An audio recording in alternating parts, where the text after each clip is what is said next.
Last night, I saw my first comet. With a camera after almost 30 years of dreaming to see one. It was such an exciting moment for me. Tonight, I will show you how to find a comet in the sky and photograph it with a DSLR, mirrorless camera, or even a phone. I had no SD card unfortunately, so I filmed the live view and the temporary demo photo with my phone. But today I will show you how you can track down comets you see in the news and actually spot them by yourselves. If you want to see something not that bright object in the sky, we all know that light pollution will be a problem. So your step one will always be picking your horizon. To do that, we use light pollution maps. This is one of the light pollution map that I like to use. If you go to website, it's lightpollutionmap.info. You will use the finding the darker spots nearby you. And don't forget that it is also important to watch out for low trees, low horizon, especially in the direction of the comet, so they are not blocking the view. These websites works like this. Here you write your location or the location that you want to go. Let's say we are in somewhere in UK, for example, Cardiff. We click that. The map goes there. And there are some tools here. You can click, for example, measure the distance tool, and you can click somewhere that you are and somewhere that you see as a darker point here, and say and measure the distance between them. Or you can find the closest dark site. If you click this,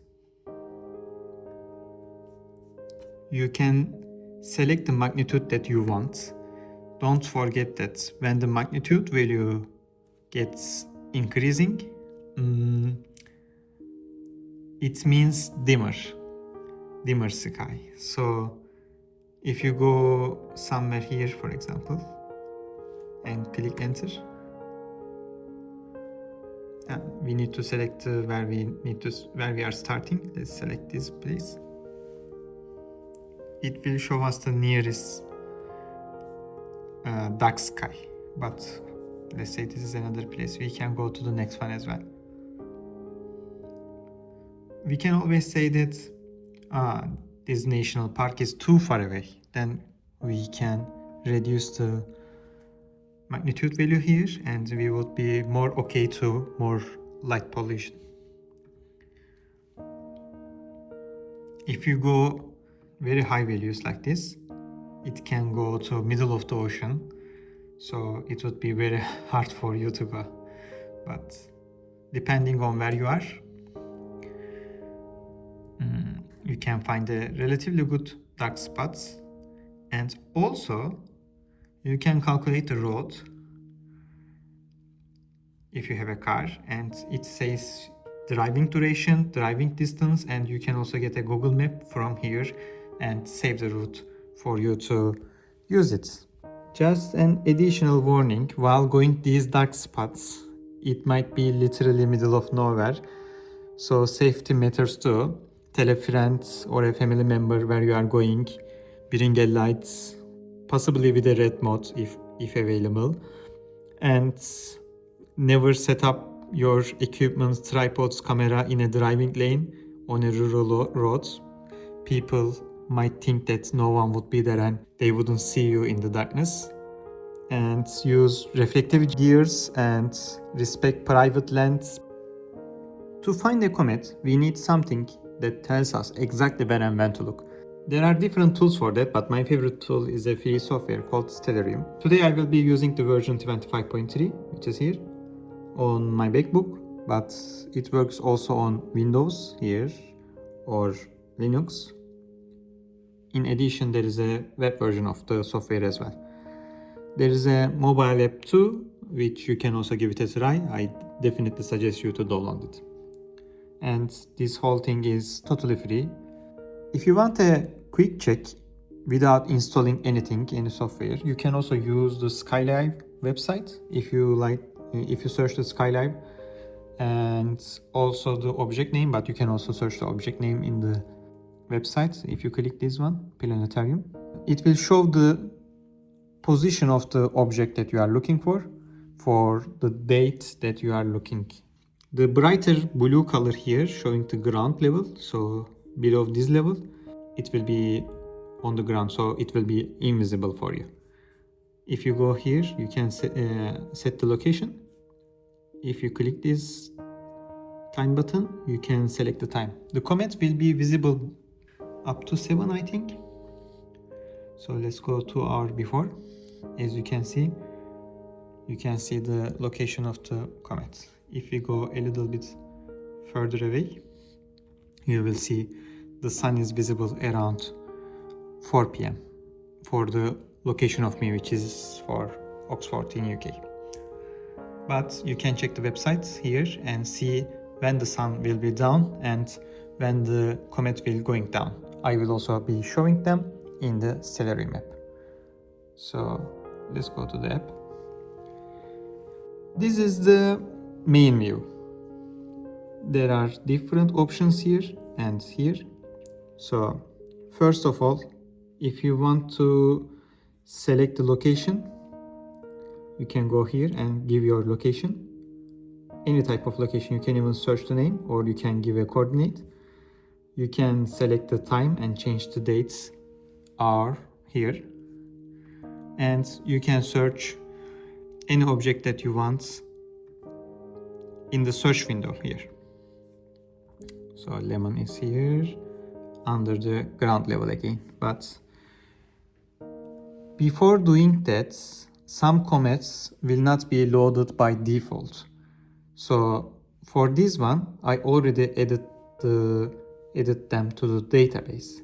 So when you edit once, then it will be in your database, but you need to do it first.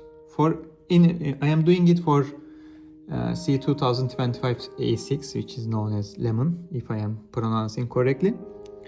But it will be correct for any other objects, including non-comets. To find them, although I will show for how you will find the comets. To find it, you need to go to configuration window first.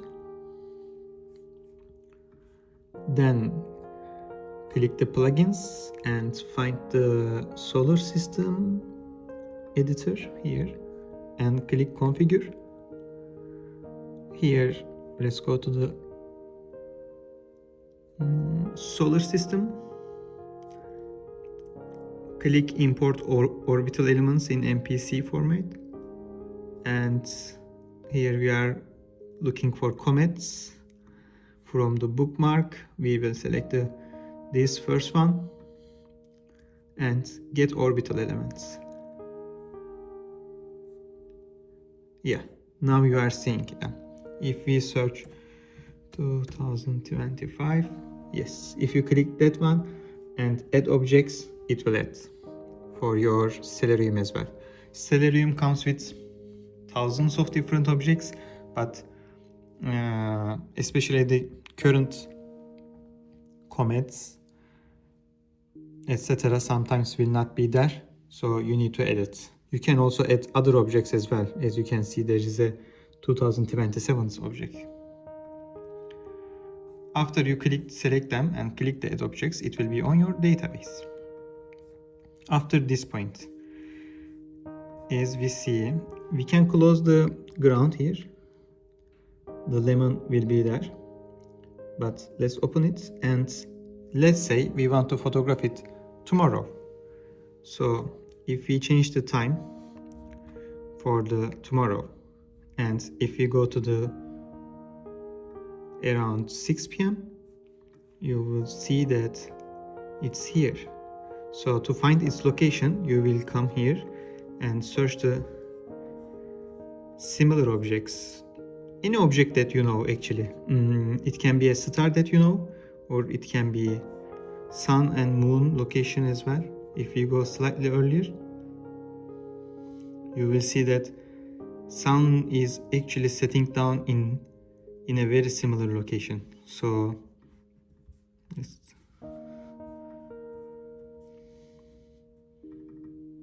around almost around 4 p.m. in UK time.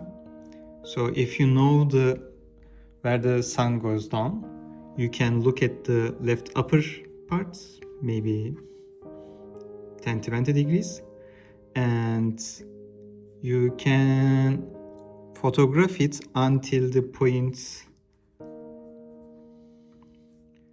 almost like a 7 p.m.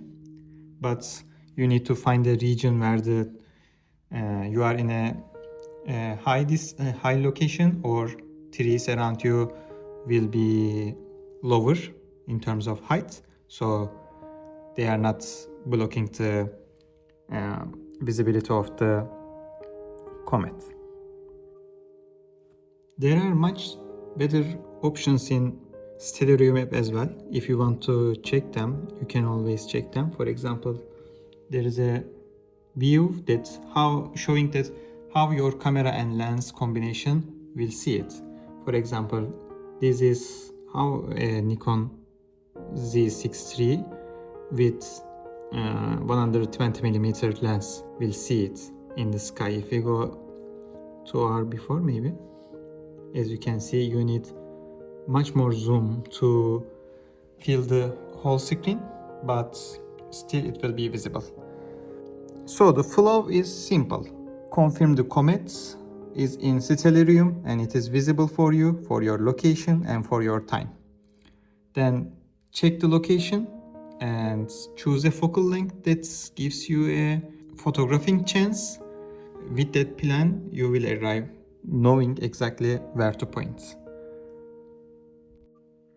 Also, if you want to add your camera or telescope details, you need to click this Show Settings dialog. Here you can enter the information related to eyepieces that you have, or you can also select one of them here.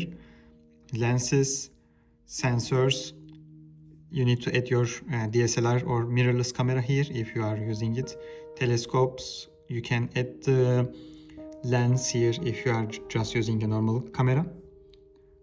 And if you click add one, it will create a new empty data for you to fill.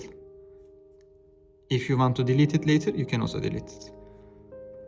Then it will be visible here, and you can also select them here while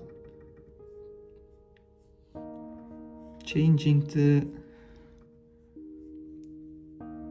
telescope details or the camera details. As you can see, with different cameras, different focal lengths, it will create a totally different image.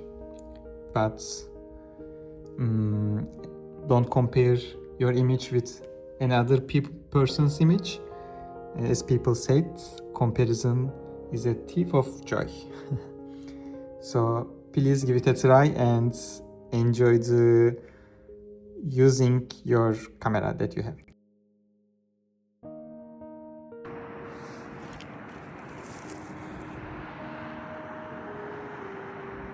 First comet in 30 years of my life. Unfortunately, I don't have an SD card because DPD couldn't find the house for the last 2 weeks, but oh my god, this beauty. I'm so excited. Now I will also show why we cannot do long exposure without the tracking. You see, these are stars. It almost looks like lines because they are rotating. Technically, we are rotating. And this is the comet. However, we shouldn't use this much of long exposure. This was just for an example. And another one with while a plane is flying under it. Thanks for watching, guys. This was my first video, so I really hope you enjoyed it. If you like astronomy, science and technology, don't forget to subscribe for more and maybe leave a like or comment to tell me what you think.